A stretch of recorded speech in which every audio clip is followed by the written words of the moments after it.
Sexta-feira, 17 de maio de 2019, Imaculada Notícias está no ar. Na edição de hoje, você confere que Bolsonaro diz que as investigações contra o seu filho Flávio Bolsonaro visam atingi-lo. E confira mais. Bolsonaro fala em perseguição. Ministério da Saúde divulga dados sobre a gripe no Brasil em 2019. Inscrições do Enem encerram hoje e convocada a seleção feminina de futebol para a Copa do Mundo da França. Estas e outras informações a partir de agora no Imaculada Notícias.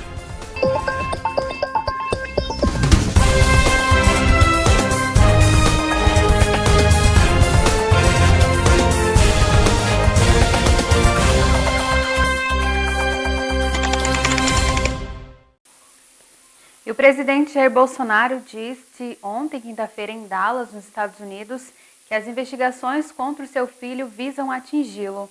O senador Flávio Bolsonaro é investigado por irregularidades financeiras. O presidente Jair Bolsonaro recebeu nesta quinta-feira, em Dallas, no Texas, o prêmio de personalidade do ano da Câmara de Comércio Brasil-Estados Unidos. Uma premiação que não tirou a atenção sobre as investigações do Ministério Público sobre seu filho, Flávio Bolsonaro. O senador é investigado por possíveis irregularidades financeiras obtidas em pistas a partir do Conselho de Controle de Atividades Financeiras, o COAF. Estão fazendo uma carga enorme em cima dele, porque é meu filho, nada mais além disso, nada mais além disso. Estão fazendo uma carga em cima dele, desproporcional, descomunal, uma perseguição, porque é meu filho, nada mais além disso. Bolsonaro ainda minimizou e polarizou as críticas aos cortes na educação, que foram alvo de protestos em todo o Brasil na quarta-feira. Dessas manifestações foi voltada para Lula livre. Eu fico triste, porque as pessoas espertalhões de sempre ficam usando a boa-fé da garotada para protestar por uma coisa que interessa a eles e não ao futuro do Brasil. A educação é importantíssima, tá? Os protestos denunciam os planos do governo de bloquear recursos para a educação, inclusive 30% do orçamento não obrigatório das universidades federais. A medida afeta milhares de bolsas de estudo, assim como o pagamento de contas de luz, água, serviços de limpeza e segurança. E o número de mortes causadas por gripe no Brasil este ano é de 120 pessoas. Os dados foram divulgados hoje pelo Ministério da Saúde. Em 2019, até o dia 4 deste mês, o Ministério da Saúde registrou 646 casos de gripe no Brasil, sendo que em um deles a pessoa pegou a doença em outro país. Desse total, 120 pessoas morreram em decorrência da doença. A região norte foi a que teve o maior número de casos registrados, 219, com 53 mortes. Na região, o estado do Amazonas tem o maior número de registros, 139, com 35 mortes. Já no Sudeste, foram 191 pessoas com a gripe, 21 morreram por causa da doença. O estado de São Paulo apresenta os maiores números, 115 pessoas ficaram doentes e desse total 10 morreram. Segundo informações do Ministério, todos os estados estão abastecidos com medicamento usado para o tratamento da gripe. Em 2019, o Ministério já disponibilizou mais de 9 milhões de unidades do medicamento para os estados. E foi convocada hoje a seleção feminina de futebol que vai disputar a Copa do Mundo na França em junho. Em busca de um título inédito, os destaques do grupo são as veteranas Marta e Formiga. 23 jogadoras vão representar o Brasil na 8ª edição da Copa do Mundo de Futebol Feminino. São elas: as goleiras Aline, Bárbara e Letícia Isidoro. As laterais Fabiana, Letícia, Tamires e Camila. As zagueiras Érica, Kathleen, Mônica e Tayla. As meio-campistas Andressinha, Formiga, Adriana e Thaísa. E as atacantes Bia Zanerato, Cristiane, Raquel, Debinha, Geise, Ludmila, Marta e Andressa Alves.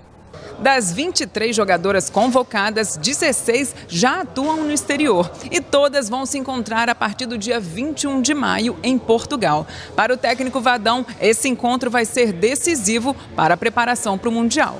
Nós temos atletas que são capazes de resolver o problema com jogadas individuais, coisa que pouca gente tem. Nós ainda temos esse privilégio.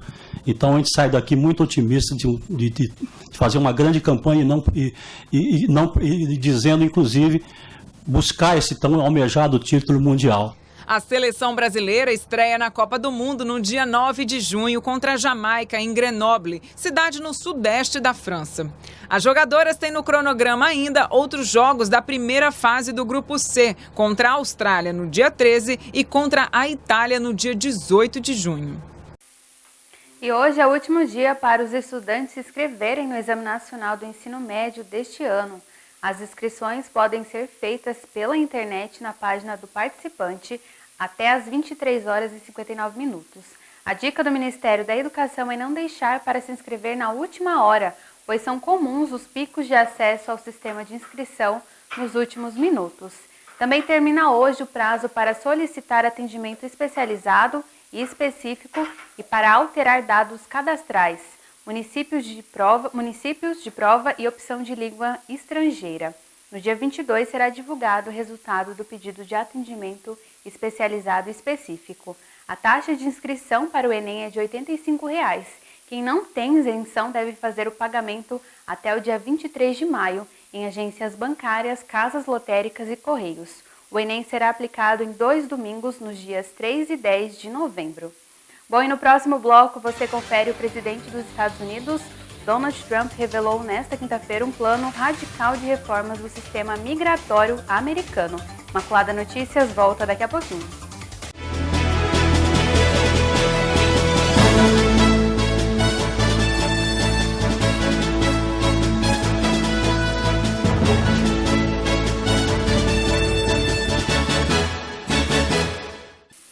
E o presidente dos Estados Unidos, Donald Trump, revelou nesta quinta-feira um plano radical de reformas do sistema migratório americano que seria de causar inveja ao mundo todo. Donald Trump prometeu nesta quinta-feira revolucionar o sistema migratório americano. O presidente garante que a proposta prioriza os solicitantes qualificados. De acordo com Trump, o plano se propõe a ser uma alternativa ao atual modelo de refúgio desgastado por solicitações frívolas. Se passar pelo Congresso, nosso projeto vai transformar o sistema de imigração em orgulho para toda a nação e causar inveja a todo mundo moderno. Trump ressaltou que o plano é capaz de aumentar significativamente a cota de trabalhadores qualificados no país, em uma ordem de 12% para 57%. Para solicitar a admissão no sistema, o imigrante vai precisar aprender inglês e conhecer dados básicos sobre a história e a sociedade americanas. Desde a época da campanha, a questão da imigração é uma das bases administrativas de Trump, que pretende construir um muro ao longo da fronteira do México com os Estados Unidos.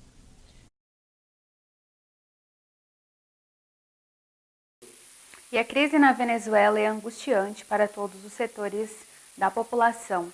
Falta de tudo: comida, transporte e eletricidade. Em meio à enxurrada de problemas, um chama a atenção: gente que vive com uma doença crônica. De 25 a 250 miligramas. Insara tem mal de Parkinson e não pode comprar remédios. A mulher sente no corpo os efeitos da escassez de medicamentos na Venezuela. O país rico em petróleo vive a maior crise econômica de sua história recente. Os poucos comprimidos que tem acesso são doados por parentes. Desde 2017, quando o governo deixou de fornecer a medicação, Insara e outros 300 mil doentes crônicos convivem com tratamento limitado. Estou tão esgotada que não consigo fazer nada. Não consigo caminhar. Sento e tenho dores nas articulações. Por isso vou para a cama, mas me sinto presa nela. Após rejeitar a entrada no início do ano de doações dos Estados Unidos organizadas pelo líder de oposição Juan Guaidó, o presidente Nicolás Maduro permitiu recentemente a ajuda humanitária do Comitê Internacional da Cruz Vermelha. Mas esta ajuda ainda não chegou até Insara, que tenta atenuar os efeitos do Parkinson com o uso de ervas, algumas silvestres. A primeira fase da assistência humanitária inclui remédios e insumos básicos que praticamente desapareceram do país. A Cruz Vermelha acredita que a ajuda vai atingir cerca de 650 mil pessoas durante um ano. A chegada de medicamentos para doenças crônicas está prevista para uma segunda etapa, ainda sem data confirmada. Em meio à carência quase absoluta de medicação para o Parkinson, hoje na Venezuela 80% dos doentes se encontram acamados ou incapacitados. Eles não têm como se cuidar sozinhos.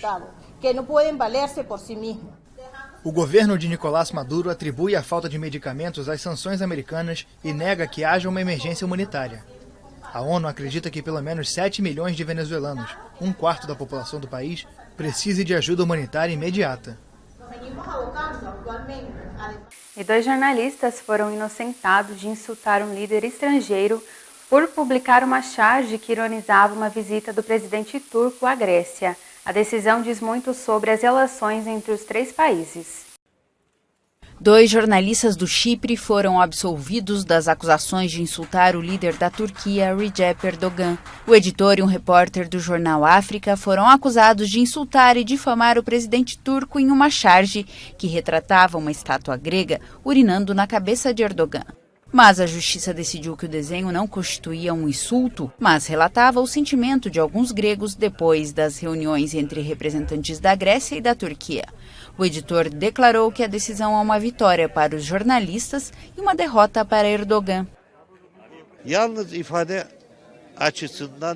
Não se trata só de liberdade de expressão, mas isso também é um passo importante para nos livrarmos da ocupação sob a qual os cipriotas turcos vivem. A ilha no Mediterrâneo foi dividida em 1974, quando exércitos turcos invadiram o país em resposta a um golpe articulado por Atenas, que tinha a intenção de agregar o Chipre à Grécia. Ankara patrocina uma república na ilha que não é reconhecida por nenhuma outra nação, mas, para a sorte dos jornalistas, o pequeno país tem seu próprio sistema jurídico.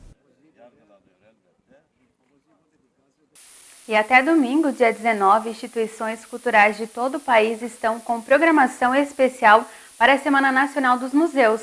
Oportunidade para debater o papel e a relevância desses espaços de costumes e culturas. Eles guardam histórias, costumes de um povo. Em ambientes fechados ou ao ar livre, os museus revelam segredos e têm muito a ensinar. Na Semana Nacional dos Museus, mais de 1.100 instituições culturais preparam uma programação especial para os visitantes. A Semana Nacional dos Museus ajuda a sociedade a lançar um outro olhar sobre esses locais. Permite compreender sobre cultura, tradições. André, o presépio do Pipiripau é um exemplo, é um bom exemplo disso? Sem dúvida.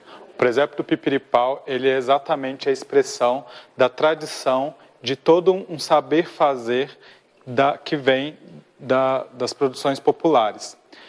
O seu Raimundo, quando produz o presépio do Pipiripau, ele exatamente coloca e expressa a partir da sua arte toda uma tradição religiosa e também, misturado às passagens da vida de Cristo, ele coloca as atividades humanas comuns, os trabalhos manuais, os trabalhos que fazemos todos os dias. O presépio, que tem mais de 45 cenas, fica no Museu de História Natural da UFMG. A obra foi construída ao longo de vários anos. Uma boa oportunidade para se entender sobre a tradição, que este ano tem papel central nas atividades. Nesse ambiente aqui, é possível a gente entender um pouquinho sobre os ceramistas do Vale do Jequitinhonha, aqui em Minas Gerais.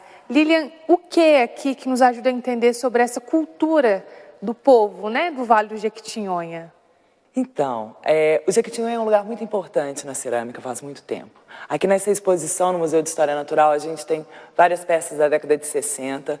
A cerâmica do Jequitinhonha já é mais antiga do que isso, então a gente pode perceber a história do lugar com esse artesanato, com esses objetos. Tem muitas cenas do cotidiano mostrando, então, o que essas pessoas faziam por lá. Essas peças em exposição permitem ao visitante perceber que, em Minas Gerais, o patrimônio arqueológico pode ter uma forte relação com a preservação da cultura de um povo. E mostra a variedade desses povos. Então, a gente tem cerâmicas grandes e mais circulares, como essa que está atrás de mim, né? Mas a gente tem outras que são decoradas. Cada grupo cultural vai ter seu traço específico que vai marcar essa cerâmica, que nos vai ajudar a gente a entender, através dessas características, os diferentes grupos. É a história mantendo viva a memória de um país. Quando nós vamos ao museu e olhamos para as nossas tradições, que tipo de leitura nós podemos ter sobre elas? Elas se referem somente ao passado ou elas se referem também ao nosso presente? E como que nós podemos construir uma ideia de futuro a partir delas, né? É esse tipo de reflexão que nós tentamos suscitar no nosso público.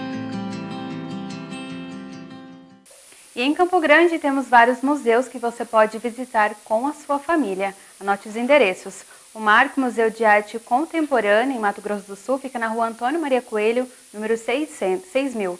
E o Museu das Culturas Dom Bosco, que fica na Avenida Afonso Pena, número 7000. E também o Museu José Antônio Pereira, que fica na Avenida Guaicurus.